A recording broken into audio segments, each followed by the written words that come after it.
بسم اللہ الرحمن الرحیم۔ شروع اللہ کے نام سے جو بڑا مہربان نہایت رحم والا ہے۔ السلام علیکم ناظرین اکرام۔ بالوں پر تلوں کا تیل لگاؤ، بال گھنے ہوں گے۔ چنے کی دال کو پیس کر منہ پر لگاؤ، دانے نہیں ہوں گے۔ مولی زیادہ کھایا کرو، ہمیشہ فٹ اور چست رہو گے۔ جامن زیادہ کھانے سے حمل جلدی ہوتا ہے۔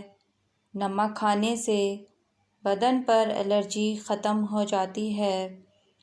کھانے کے بعد پانی پینا زہر کھانے کے برابر ہے۔ زیتون کے تیل کی مالش کیا کرو، کبھی تھکاوٹ نہیں ہوگی۔ سونف کھاتے رہا کرو، کبھی دانت خراب نہیں ہوں گے۔ کھجور کھانے سے جسمانی طاقت بڑھتی ہے۔ پیاز کاٹتے وقت لیموں چاٹ لو، آنسو نہیں آئیں گے۔ دوپہر کو شہد چاٹنے سے عمر میں اضافہ ہوتا ہے۔ گڑ کھانے سے بڑھاپا جلدی نہیں آتا۔ سبز چائے پیا کرو، پیٹ میں کبھی درد نہیں ہوگا۔ گوبھی زیادہ کھایا کرو، جلد جلدی لٹکے گی نہیں۔ انار زیادہ کھایا کرو، چہرے کا رنگ صاف رہے گا۔ دودھ میں شہد ڈال کر پیا کرو، بینائی تیز ہوگی۔ بانجھ عورت روٹی کو گڑ کے ساتھ کھائے۔ بغیر درد کے ماہواری کے لیے ناشپاتی کھاؤ۔ رنگ گورا کرنا ہے تو رات کو منہ پر دہی لگاؤ۔ ادرک میں عرق گلاب اور دہی ملا کر چہرے پر لگاؤ۔ سالوں پرانی جھریاں ایک ہی رات میں ختم ہو جائیں گی۔ بچہ رات کو سونے نہیں دیتا تو شہد چٹا دیں۔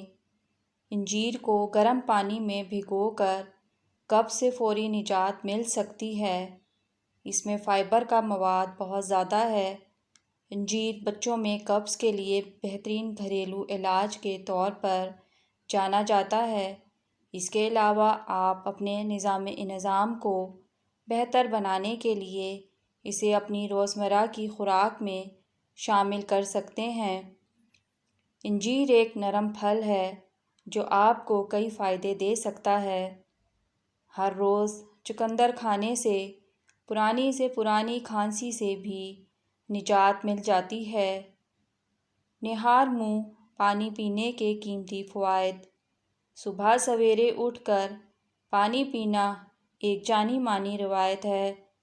سائنسی طور پر بھی اس بات کی تصدیق ہو چکی ہے کہ خالی پیٹ نہار منہ پانی پینا صحت کے لیے انتہائی مفید ہے۔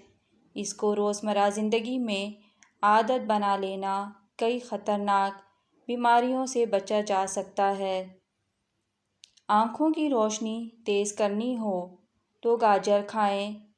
یادداشت کمزور ہے تو بادام اور اخروٹ کھائیں۔ ناظرین، اس چینل پر آپ کو معلوماتی ویڈیوز ملیں گی۔ ویڈیو اچھی لگے تو چینل کو سبسکرائب کریں، لائک کریں، شیئر کریں اور کمنٹ باکس میں اپنی رائے کا اظہار کریں، اور یہ بھی بتائیں کہ آپ کون سے شہر سے اس ویڈیو کو دیکھ رہے ہیں۔ جزاک اللہ خیر۔